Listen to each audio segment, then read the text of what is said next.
Hello YouTube. Today I will be doing a review on this 2023 Tesla Model Y long range, thanks to Shepherd's, Chrysler, Dodge, Jeep, and Ram in Auburn, Indiana. So with that, let's get straight into this video.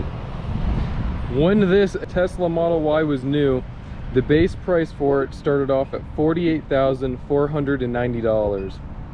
Now, 2.5 years later, with 40,000 miles, this Tesla Model Y long range is being sold for only $30,515. Before I get too far, how about we mention the other two trim levels you could have got.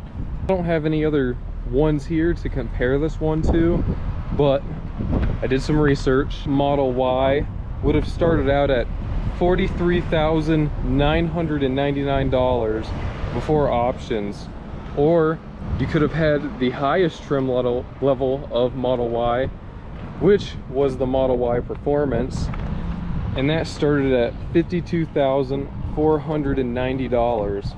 I mentioned that this Tesla Model Y is a long range edition. These long ranges have exceptional acceleration and handling. This Tesla Model Y has a estimated 390 horsepower, and it is also estimated to get 376 pound-feet of torque. It has a 0 to 60 time in 4.2 seconds, which for being shaped like a blobby kind of runny egg looking thing, I'd say is pretty good. When it comes to range, the Model 3 long range has an estimated range of 330 miles. And that's a big jump compared to the normal Model Y, which only gets 260 miles. But this Model Y long range with the dual motors, and that's how you know they have dual motors. Typically if you're behind one and you see that, or maybe just looking at, you know, if it's got the nicer wheels, etc. It does have a lesser fuel economy, and it only gets 127 miles per gallon city and 117 miles per gallon on the freeway. And I know I just said fuel economy and this is an electric vehicle, so I probably should have said battery economy. The normal Model Y gets 260 miles with 140 miles per gallon in the city, which again is miles per battery in the city, and 117 miles per battery highway, while the normal Model Y gets 303 miles with 115 miles in the city and 106 miles on the freeway. Luckily, this Model Y is still new enough to have the 4-year 50,000 mile warranty on it. So it does qualify for some of its factory warranties still, which is obviously a plus when you're buying a used car. But considering it is a 2023, the factory warranty is about up for most of the normal components, your computers, etc.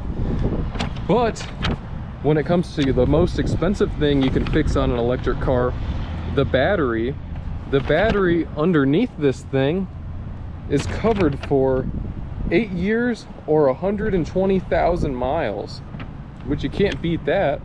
So considering this thing is a 2023 and 23 plus 8, that's pretty hard math. 23, 24, 25, 26, 27, 28, 29, 30, 31. So in 2031, that's when your battery warranty would expire. So that's some good peace of mind to know that you have that long from purchasing the vehicle, or used. Since you're buying this used, it would start still from the time it was manufactured, but considering the car is only 2 years old, you still have 6 years of that warranty left. Now, all of these Teslas have a nice feature that we've probably all seen shown off on the news, online, wherever, and it's called Sentry Mode. Here's some of the cameras for Sentry Mode. That's like the down the door camera. You got cameras on the pillars on this thing. You got cameras all over it.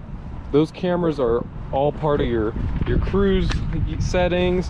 They're part of all your driving modes. They're part of your 360 camera, and they also active as Sentry mode. So Sentry mode is pretty much when this thing is parked and not being ran, it's recording what's going on around it as long as you have Sentry mode enabled. So if you got people walking around your car, the cameras go off, they'll send an alert to your phone, and you can see what's going on. That's a nice feature to have. I honestly wish a lot more newer cars had that. Another thing about Tesla cars just in general is that they have over-the-air updates. These updates involve things like range performance, navigation information. Those are all improved throughout a Tesla's lifespan with over-the-air updates. So you won't have to worry about, like you do in older vehicles, especially way older vehicles like that, where the navigation doesn't show half of the roads around your town because they've been built within the last couple of years. This thing will be up to date because they keep updating it and showing off all of that stuff.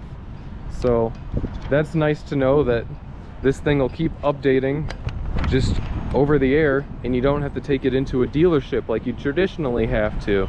It'll just do it in your driveway, typically while they're charging. So now that I've gone over a lot of that more in-depth stuff, let's do a run around of this car, see how big the trunk is, see how big the frunk right there is, and we'll compare leg room in this thing.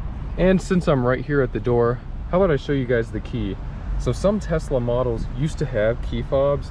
I know the Model S's had key fobs. I was actually surprised when I went to do a review that the Tesla Model Y uses cards. The only other Tesla I've drove besides this Y was an X, and it used these two. And to unlock the car, you just press it right there. Then your door handle's unlocked. So then you just press the back of it right there, and you open it right up. But, as you guys know, I'm not gonna start in the front right away. So let's start off in the back of it. Here is the trunk of the Tesla Model Y. You have this nice little shade so people can't peek in. You have a really big well. This well is literally big enough that I think I could sit in it. I wouldn't be able to close it, but I could sit in it pretty comfortably. I mean, it is big. Look at this. It's at least 3 feet wide by probably a good foot deep. So there's the trunk of the vehicle. It's a pretty big sized trunk overall. I mean, you could fit a lot of stuff in this. It's pretty deep. It is probably a good 3.5 to 4 feet deep. Especially if you had these rear seats folded down, you would have a ton of cargo space in this thing. Like I said, if it was my car, I would just crawl in it, but I'm not going to. But it's a pretty good sized trunk. This is like a mid-size SUV, so you could easily fit 2 18-gallon totes side by side in the back of this thing, if that helps. And then you could fold the seats down and fit 2 more. And then you could also fit stuff on top of them and below them in the frunk, or not the frunk, below them under this rear liner. And then you also got these really deep pockets that are about a foot deep down the sides too, for extra storage. So this thing does have a lot of room in the back of it. Now that we showed off the back, let's get to the rear seats of this thing. Jumping in the rear row of the Tesla Model Y, I have quite a bit of room back here. This is a pretty comfy place to be. As you guys know, in all my videos I say I'm 5'11", so here's like the gap between my head and the ceiling. Not much room. There is only a couple inches between me and the ceiling. So if you're like 6'2", yeah, you're gonna have to lean pretty good to fit back in this thing. Otherwise, I mean, you got a good amount of room. You got these little hooks right here for clothing. You can hook them down right there. You got your nice little lights, reading lights, if you're reading something back here and you can't see. Otherwise, you got quite a bit of room back here. The seat is honestly in a comfy position because I'm the one that drove this thing and moved it over here. So you got a lot of leg room in this thing. I mean, even here I can fit my hands in between the seats and my knees. but it's not how I normally sit. But sitting like this, I mean, it is really comfortable. And these seats are pretty plush and comfy too in the back of the Model Y. But I know these seats that Tesla does normally aren't real leather. They're like a vegan synthetic leather, but they still feel really good and really smooth to the touch. It's definitely a comfy place to be back here. Here's your air vents that you guys probably hear going off real loud because it's about 80, 90 degrees out here. So this thing cools off really quick, which is nice. And you have USB-C ports back here to charge your phones or whatever you need to. You've also got this little like storage compartment back here that you could throw stuff in. And it's Velcroed in. So if like you spilled something in it or got it dirty or whatever, you could just rip it right out and clean it, which is the nice thing. There's the door card over there. Here's my door card. It's got like an Alcantara feeling, like material right here, suede Alcantara feeling, really soft and nice.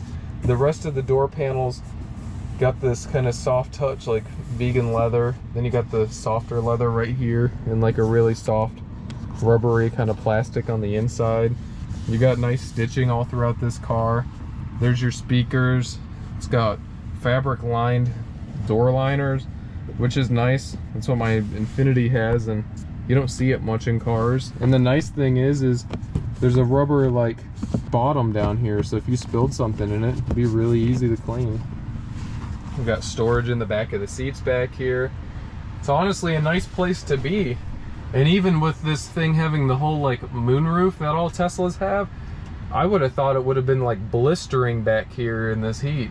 But it's honestly not bad. It's a pretty cozy place to be back here. So I would definitely rate this pretty highly with how comfy the back of this thing is. So with that, let's jump up to the front. Alright, we are now in the front of the Tesla Model Y. And before I get too far talking about anything else, let's talk about how these doors open. So I've never seen this on another car before. Maybe other luxury cars have this feature. But you just hit this little button right here, and your door just pops open, and you can just throw it open like that. Up here in the front of the Model Y, it's a pretty cozy place to be. You got this nice wood trim all throughout the front of the car, and you can actually feel like kind of a grain on it. It feels really nice. And then you've also got this nice aluminum trim that goes along with it. Really sleek, really nice look in the front of this thing. And you also got the signature gigantic iPad in the center. That is huge. It is gigantic. You can see this thing from standing in the front of the vehicle. Here's our steering wheel. Not many controls on it right here. These are like your wiper switches right here, which is pretty interesting. You got your normal like lights and stuff right here, your light controls, your park, reverse, neutral, drive. In this vehicle, it's kind of unique. When you go to hit the shifter on this thing, if you slap it into reverse like that, and you want to go back to park, you like hit on the end knob right here, and it puts it right in park. So some of the other features of like when you shift this thing, it's really cool. I didn't show you guys, but when you do go in reverse, you've got like this full around like view of it, which is really nice. You get your 360 camera view, which a lot of newer like luxury cars and more expensive cars have, which is really a nice option. And then on the Tesla, it's unique. It like picks up what's near it on this little screen in black and white. So there's the pole I'm parked next to, there's a couple Jeeps that I'm next to, and there's like my Hummer over there as a big blob. And it'll actually show you people walking around it and stuff too, which is really cool. When I drove one of these, it was the Model X.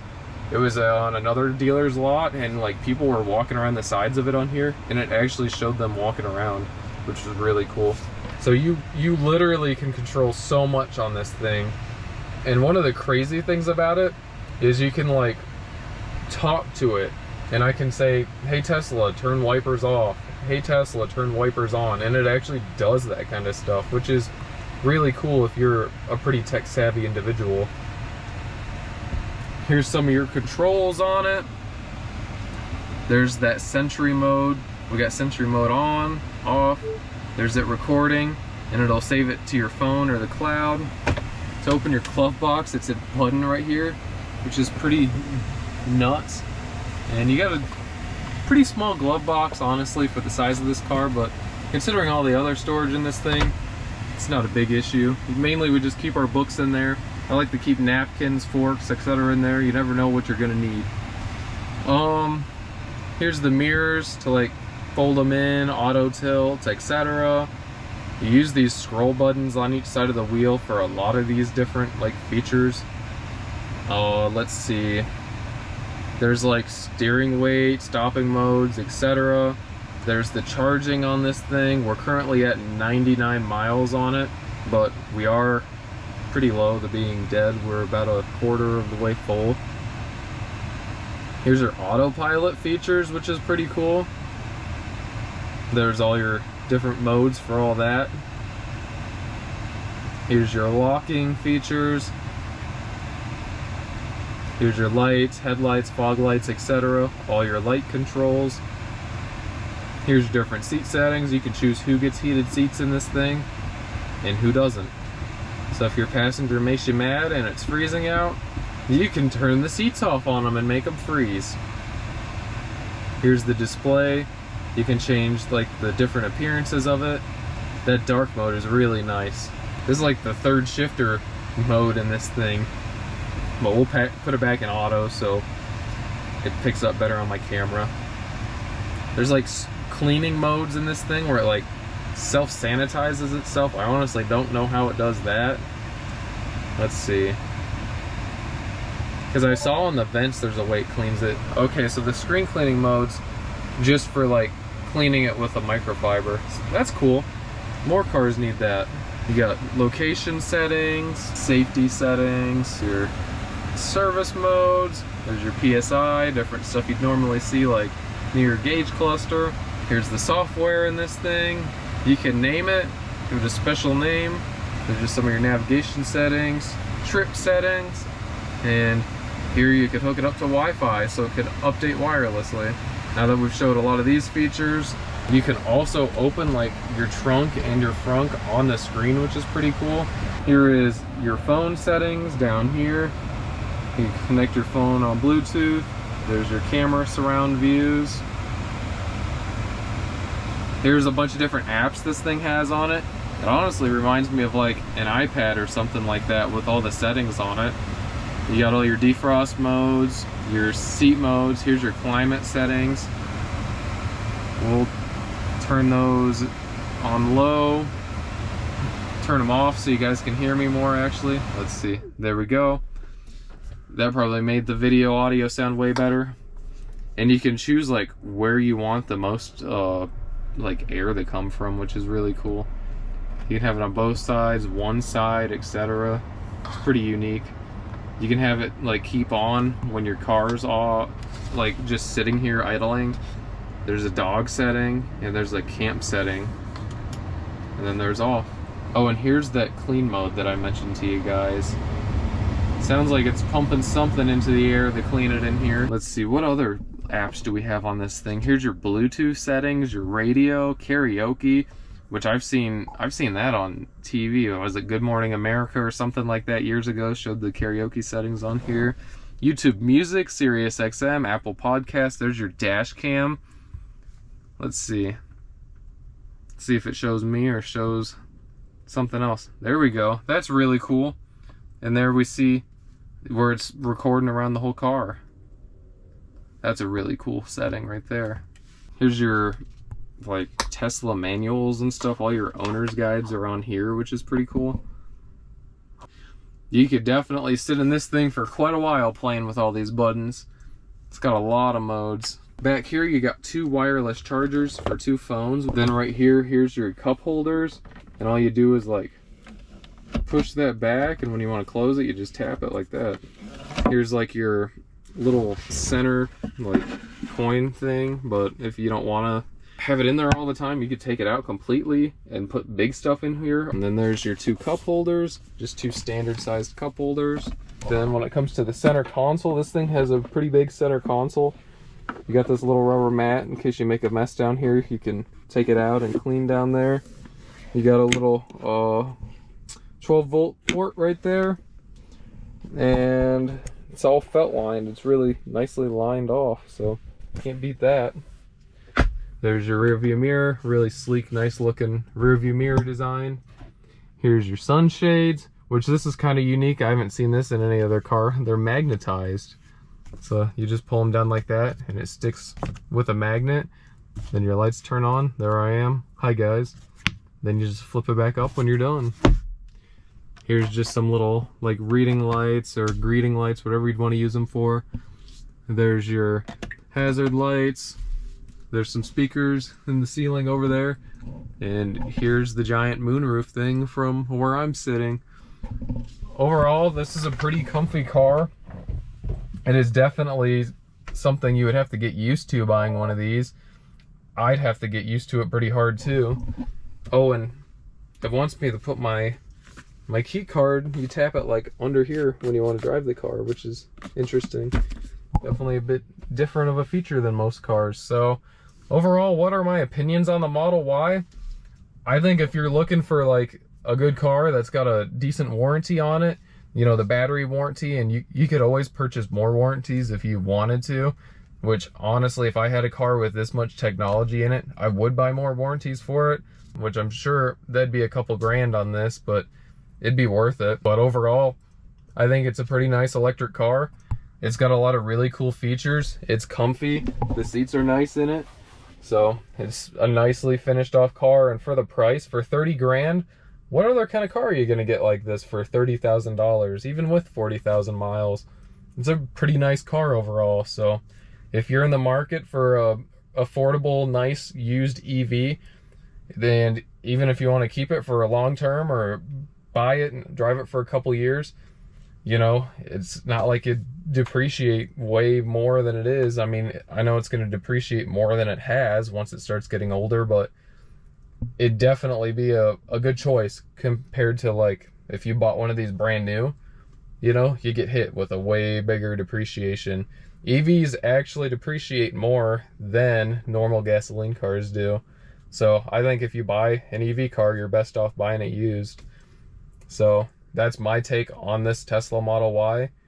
And let me know what you guys thought of it in the comments down below. If you're interested in purchasing this exact car, look down in the description and it'll be down there. Thanks everybody for watching, and have a great day. Peace out.